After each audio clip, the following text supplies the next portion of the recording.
Bolsonaro versus Polícia Federal. Esse é mais um vídeo da TV Coiote e se você não é inscrito no canal, lembre de inscrever-se para ficar sempre muito bem informado. Também ativa o sininho aqui embaixo para receber a notificação de todos os novos vídeos. E um recadinho bem rápido para quem acompanha a TV Coiote pelo Spotify. Alguns dos vídeos que eu subi por aqui nos últimos dias não estão aparecendo no Spotify. Eu estou em contato com o suporte da plataforma e tudo isso deve ser solucionado até o final de semana, tá? O atendimento deles é muito eficiente, muito, mas muito melhor que a do YouTube. Então, aos poucos, tudo isso está sendo solucionado, tá bom? Então, vamos lá. A ideia desse vídeo é fazer uma espécie de retrospectiva do estremecimento da relação do Jair Bolsonaro com a PF. Esse estremecimento, ele começou a ficar pesado entre os meses de julho e agosto e hoje também chega aí num ponto de clímax com uma entrevista, né, com que o Bolsonaro, uma conversa, na verdade, que ele teve com o jornal Folha de São Paulo.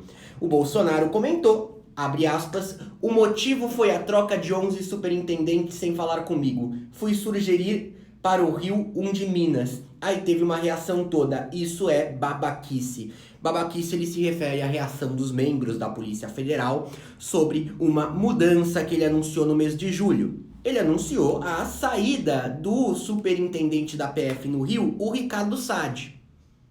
Um nome próximo e defensor da Operação Lava Jato de dentro da PF.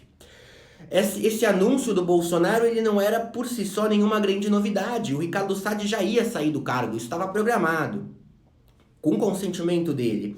O que acontece é que naquele momento o Bolsonaro trouxe isso a público, uma informação que ainda não tinha se proliferado muito, e disse que a mudança se dava por questões de produtividade. Basicamente chamou o Ricardo Sade de improdutivo. A Polícia Federal ficou maluca com esse acontecimento e ficou ainda mais incomodada quando o Bolsonaro começou a dar o palpite sobre quem deveria substituí-lo. Não palpite apenas, mas afirmar quem deveria. Bom, a situação começou a ficar complicada naquela situação.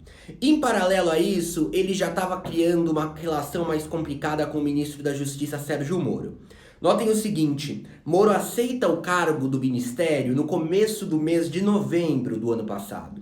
Quando Moro aceita, uma das condições que inclusive publicamente ficou claramente estabelecida é que o Moro via no COAF, o Conselho, né, de Controle de Atividades Financeiras, como um órgão essencial para o seu projeto. Segundo ele, seria um órgão essencial para as questões sobre corrupção, tanto no meio político, tanto também questões de lavagem de dinheiro no crime organizado.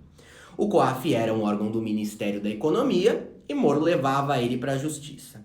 A gente teve no final de maio, então, a necessidade de que a nova configuração do governo que o Bolsonaro estabeleceu, mudança de ministério, mudança de órgãos de um ministério para o outro, como essa do COAF, fosse aceita pelo Congresso. E a gente se viu diante de um risco.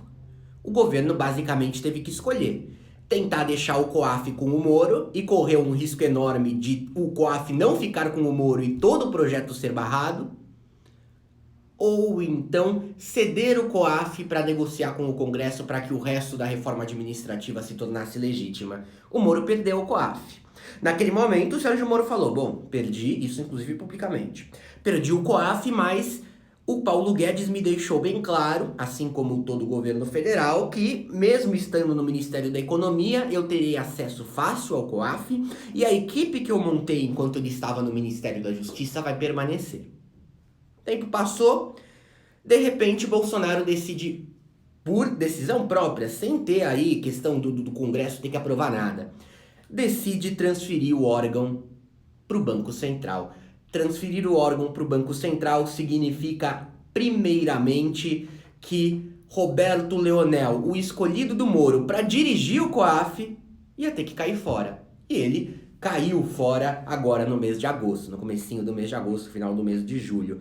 Então notem, uma das principais condições estabelecidas pelo Moro, ela se dissolveu em maio, mas não foi um epicentro de desgaste, basicamente porque foi uma situação política na qual o governo estava com relação ao Congresso, e depois, por decisão do governo, o que tinha se combinado se desmanchou. Voltando, final de julho, mudança na superintendência da PF. Bolsonaro tenta apaziguar, acaba cedendo um pouco para a Polícia Federal, que ameaçou uma renúncia em massa, ameaçou uma paralisação e por aí vai. E aí temos então uma ameaça do presidente da República. O presidente da República falou que se ele não pudesse mexer na Superintendência da Polícia Federal do Rio, ele ia ter que mexer na direção-geral da PF, dizendo que estava pensando efetivamente em retirar do cargo de direção-geral da Polícia Federal o Maurício Valeixo. Notem, gente, o mais longevo presidente da Polícia Federal na história foi o Leandro Daiello. Ele ocupou o cargo nos 2 mandatos da Dilma Rousseff, seguiu depois. E no momento em que o Leandro Daiello era o diretor da PF, você tinha o Maurício Valeixo como diretor de combate ao crime organizado, né? Como membro do DICOR. Ele também foi superintendente da Polícia Federal no Paraná, durante o andar da Operação Lava Jato.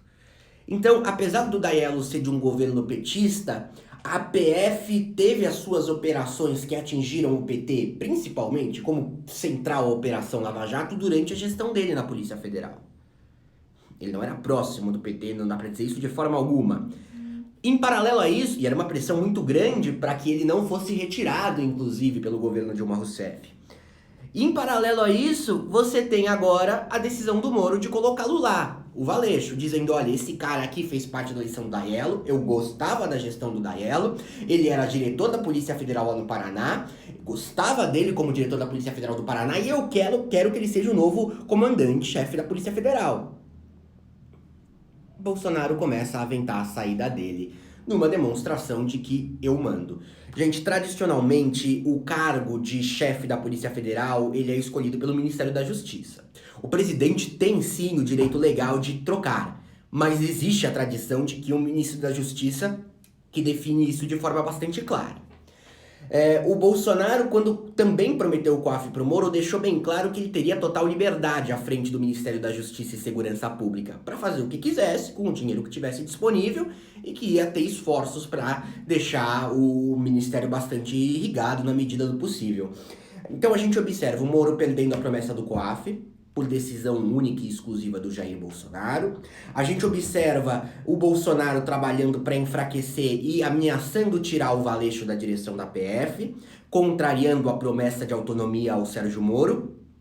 E a gente observa também de forma bastante firme o Jair Bolsonaro agora cortando recursos junto ao Paulo Guedes. A previsão de orçamento que o Moro pediu para o Ministério da Justiça no ano que vem era de 6,3 bilhões de reais. O orçamento que ficou fechado agora foi de 3 bi. O Moro tinha pedido 6,3, metade. Não só é metade, como é 18% menor do que o orçamento desse ano de 2019. Então não só aumentou como o Moro pediu, como caiu. Não estou dizendo que foi numa jogada política que isso ocorreu, mas isso claramente representa um estremecimento de relação. Isso claramente incomoda bastante o Sérgio Moro. Então é o seguinte, a gente vê a Polícia Federal com uma posição clara, uma posição transparente, uma posição pública contrária a todas essas decisões do Bolsonaro. O COAF, problema do Moro, mas quando mexe no nosso superintendente, ameaça tirar o superintendente, o nosso diretor-geral, quando tira o superintendente do Rio e com aquela declaração, e fica assim, e o Moro no meio, cada um puxando pro lado. Moro tem 2 opções. Ou o Moro cede à pressão do Bolsonaro e o Valeixo cai.